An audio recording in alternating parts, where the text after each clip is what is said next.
the second night of Muharram. On the second day of Muharram, Hussein's caravan reached Karbala.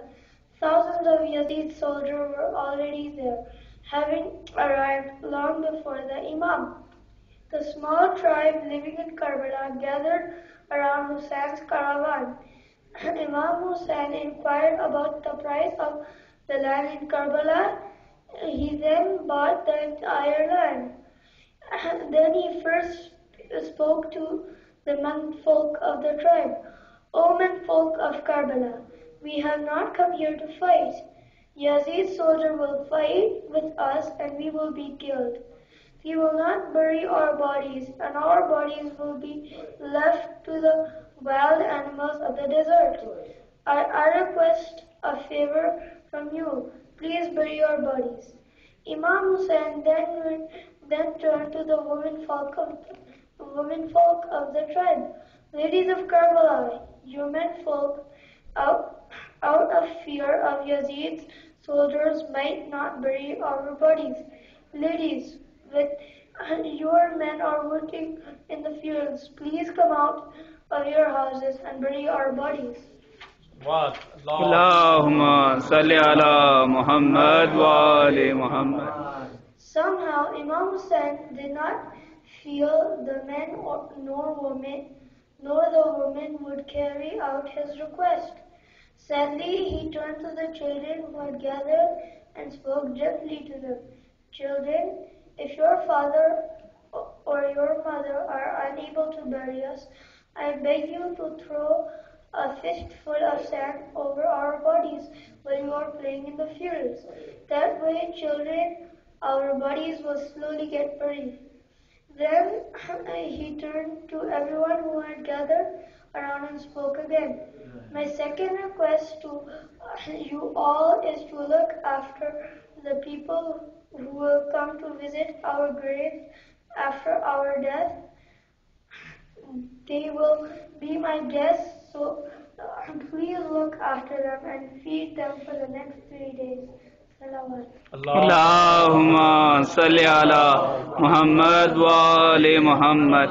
Imam then ordered the tents to be pitched by the river. It was very hot in Karbala and the supply of water was absolutely essential for survival. Abbas, commander of Hussein's army, with his men, started to pitch the tents by the river. The commanders of Yazid's army ordered their men to pull out Hussein's tents. They stopped Hussein's tents from being pitched by the river. Abbas became very angry. He pulled out a sword and wanted to kill the enemies. Abbas, the lion son of Ali, was like his father. He was very brave and strong. The enemies feared him. If he wanted the tents to be pitched by the river, the Yazid's men, even in thousands, would not be able to stop him. Hussein saw what was happening and quickly intervened. He knew his brother's temper and strength. Abbas said, "My brother Abbas, put your sword back. Abbas, we have not come here to fight. Later on, people will say that we battled for water. Abbas, my brother Abbas, calm down and put your sword back. Let us move away from here. We will pitch our tents elsewhere." Abbas considered his brother to be his master and always obeyed his commands. He put his sword back and ordered his men to pitch their tents away from the river.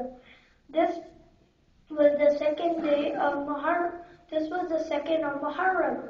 As nights and days passed by, the scene of Karbala changed. Day by day, Yazid's army increased in number. Nearly 20,000 of Yazid's soldiers surrounded Hussein's tents.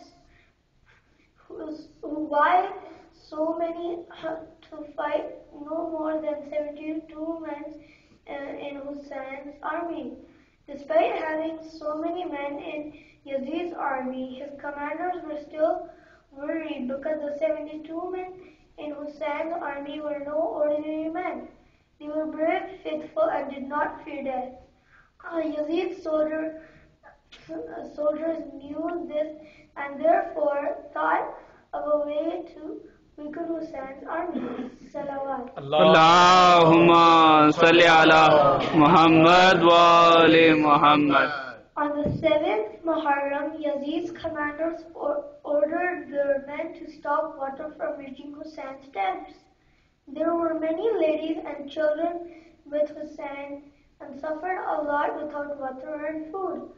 For 3 days, one would hear children crying for water. Al-Atash, Al-Atash, Al-Atash. Water, water, water. Thirst, thirst, thirst. Abbas could hear this. He could hear his beloved Sakina crying for water. Abbas loved Sakina dearly and always got her anything she wanted. Every time Abbas heard Sakina crying for water, he shook with grief. Poor Abbas could not bear to hear Sakina crying. Al-Atash, Al-Atash, Al-Atash. Echoed through the land of Karbala for 3 days and nights. Many children died from thirst and hunger. Inna lillahi wa inna ilayhi raji'un.